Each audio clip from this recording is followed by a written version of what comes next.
Satoru Gojo could have become the most dangerous villain in the world of Jujutsu Kaisen. And the scariest part is that he had everything it took to do so.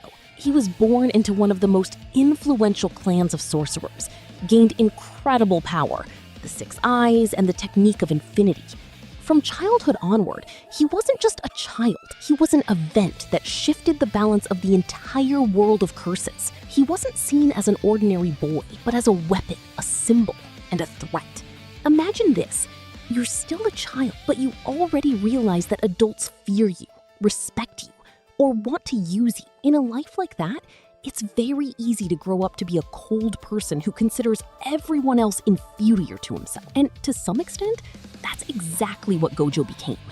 Arrogant, self-assured, irritating, and overly confident in his own invincibility. But beneath that confidence, there was always loneliness. Because when you're the strongest, there are almost no people around who can see you not as a legend, but as a human being. That's precisely why Suguru Geto and Shoko Ieri became the most important people in his life. At the School of Magicians, Gojo found not just allies, but friends for the first time. Especially Geto. They were complete opposites.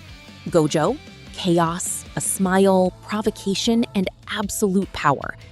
Geto, calmness, level-headedness, and faith in the right principles. Together, they were the strongest. And back then, their idea seemed simple. The strong must protect the weak. For the young Gojo, this wasn't yet a profound philosophy. Rather, he was simply strong and did what he had to do. But everything changed after the mission with Riko Amanai. At first, she was just an assignment to them, a target they had to protect. But gradually, Gojo and Geto came to see her as a living person.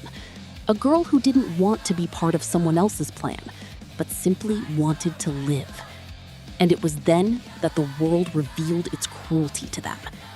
Toji Fushiguro appeared, a man without cursed energy, but with a power capable of shattering Gojo's confidence. For the first time, Satoru was not the victor, not a god, not the untouchable strongest. For the first time, he found himself on the brink of death. But after his defeat, he awoke, became even stronger, and reached a level where almost no one could stand against him. Yet that power did not bring Riko back, and that was the hardest blow of all. Gojo grew stronger, but he realized that even absolute power doesn't always save those who need saving. For Geto, this tragedy marked the beginning of his downfall. He saw more and more often how magicians suffered for the sake of ordinary people who didn't even know they existed. He saw death, filth, hypocrisy, and the senselessness of the system. And gradually, his belief in protecting the weak turned into hatred for those he had once wanted to protect. Geto didn't break because he was evil from the start.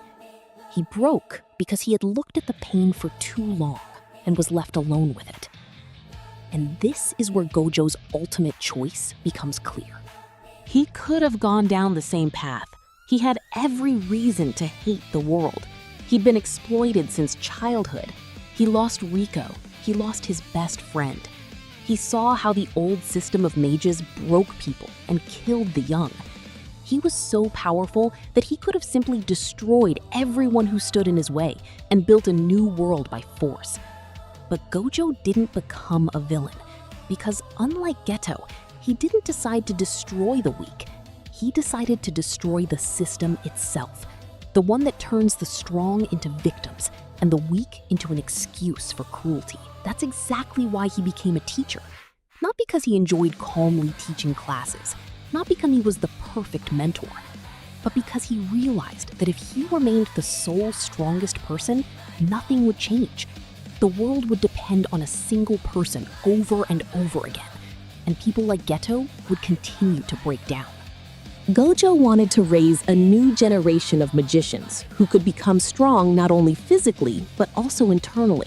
Yuji Itadori, Megumi Fushiguro, Nobara Kugisaki, Yuta Okutsu, Maki Zenin. To him, they were more than just students. They were a chance for a different world. A world where young sorcerers wouldn't become pawns of the elders. A world where power is needed not for domination, but for choice. And that is precisely what set Gojo apart from the villain. A villain with his power would have wanted to subjugate everyone. Gojo, on the other hand, wanted the world to one day be able to do without him. Outwardly, he often acted frivolous. He joked around, teased those around him, and smiled even when the situation was dire. But behind that mask lay a man who understood the price of loneliness all too well. He didn't want his students to become as lonely as he was. He gave them freedom, protected them from the old guard of magicians, and believed in them, even when others saw only a threat. This is especially evident in Yuji's case. To the system, Yuji was merely Sukuna's vessel, a problem that needed to be executed. To Gojo, he was a child who deserved a chance. And this is perhaps what makes Gojo the most heroic. He saw not only danger in people, but also potential. Even after he was sealed away, even when the world collapsed without him, his influence lived on in his students. And when he returned and faced Sukuna, that battle was not merely a clash between the strongest. It was the final moment of a man who had carried the title of the strongest his entire life, but who in reality wanted neither worship nor fear, but understanding. Gojo did not die as the perfect hero from a fairy tale. He made mistakes, failed to save everyone, lost too much, and was sometimes too confident in himself. But his path remained heroic nonetheless, because he did not let pain turn him into a monster. He could have chosen hatred, like Geto. He could have chosen power. He could have chosen loneliness and contempt for all the weak. But instead, he chose his students, the future, and hope. Satoru Gojo became a hero not because he was a kind angel. He became a hero because despite having the power to become a god or a tyrant, he chose to be a teacher. He chose not to rule the world, but to prepare those who would one day make this world a better place. And that is precisely why his death is not merely the end of the most powerful mage.